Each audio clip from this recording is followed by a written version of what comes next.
recent weeks, America has seen a side of Chicago that we all wish didn't exist. A graphic video of Fenger High School student Darren Albert being fatally beaten is terrifying, heartbreaking, and tragic. It shocks the conscience. This bright and happy young honor student had his whole life ahead of him, but now has been cut short due to senseless violence. I came here at the direction of the President not to place blame on anyone, but to join with Chicago, with communities across America, in taking responsibility for this death and the deaths of so many other young people over the years. Shining stars like Blair Holt, Starkeisha Reed, and Dantrell Davis, and dozens of others over the years here in Chicago were victims of a society that has somehow lost its way and that's allowed too many of our children to devalue life. Somehow, many of our young people have lost faith in the future. They've been denied the love, support, and guidance they need. And have grown up believing that their life is not worth anything, so no one else's life is worth anything either. It's difficult to show love when you've never been loved. It's difficult to build a positive future when you don't think you'll live past the age of 18. These are problems we cannot solve just with money, or by pointing fingers at each other, or by looking the other way. We must engage directly with our children, starting at the youngest age.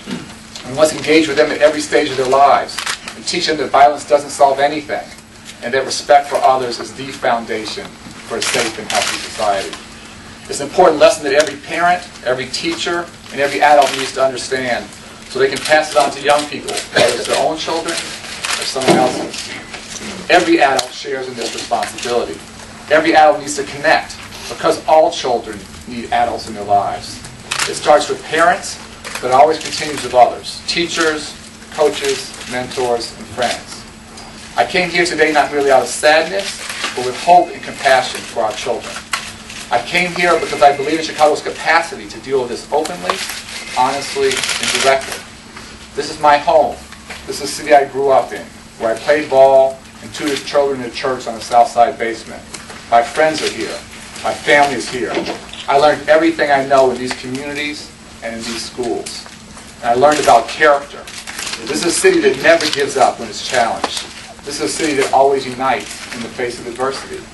This is a city that has produced great leaders and thinkers, a great mayor, and America's first black president, men and women who are shaping the future and giving real meaning to the words like courage and strength and pride. Chicago won't be defined by this incident, but rather by our response to it. So I came here today to join with all of you and with communities across America for a national conversation on values. It's a conversation that should happen in every city, in every suburb, and every town in America where violence and intolerance and discrimination exist. Chicago is not unique. 4 students have been shot in Tulsa, Oklahoma already this year. Philadelphia, Seattle, Miami, New Orleans, and many rural communities have also lost school children to violence in recent weeks. And the cost goes far beyond their immediate victims and their families. When children are fearful, they can't learn. If they can't learn, then we are all at risk, because our future depends on the quality of education we give our children. This morning, Attorney General Eric Holder and I started the conversation with Mayor Daley and with faith and community leaders. We talked with elected officials and school officials. We also met with Fenger students and parents and the principal. And students, was amazing, united in their request for one thing. They want mentors. They want more adults in their lives who care about them. They're extraordinary children in Fenger, and they want us to meet them more than halfway. We plan to go to other cities and to meet and talk with people and find ways to protect our children. I am committed to this fight. I am committed to this cause. I promise to work as long as necessary to rid our country of this plague. I also told CPS officials the Department of Education is planning to give an emergency grant to help restore the learning environment at Fenger. They can choose the money, to use the money as they best see fit, and Principal Liz Dozier is doing an extraordinary job there. Whether it's for counselors or for extended day programs or to help build mentoring programs. This money is not just for Fenger, but for schools that feed into Fenger as well. But we all know this is not about money. Money alone will never solve this problem. It's much deeper than that. It's about values, and it's about who we are as a society. And it's about taking responsibility for our young people, to teach them what they need to know to live side by side and deal with their differences without anger and without violence. They must learn to love themselves and to love each other. Every one of us must take responsibility for this. To those who seek to lay blame on anyone else, I challenge you to ask first, what have you done? This is the time to look in the collective mirror and ask whether we like what we see or whether we can do better and do better together. I challenge every parent, community leader, and adult to step up and join in this conversation. No one should get a pass today. I challenge our students to sit down with each other, to talk, to listen and debate, and come together to create the kind of action we need. And again, the students today from Fenger were absolutely phenomenal. The first responsibility of a healthy society is to find common ground and work together towards a common good.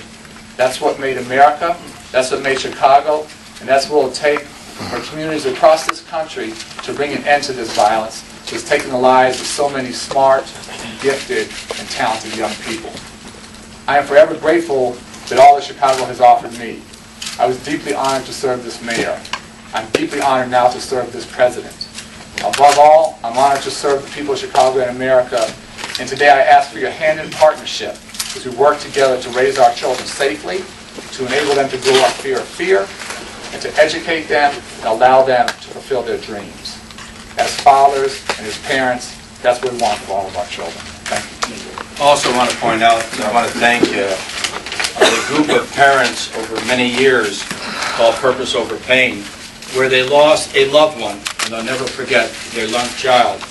But most importantly, they have stepped up to the plate, going to Springfield and Washington, D.C. on behalf of effective gun legislation in order to protect the children, not only of our city, but throughout the country. Thank you.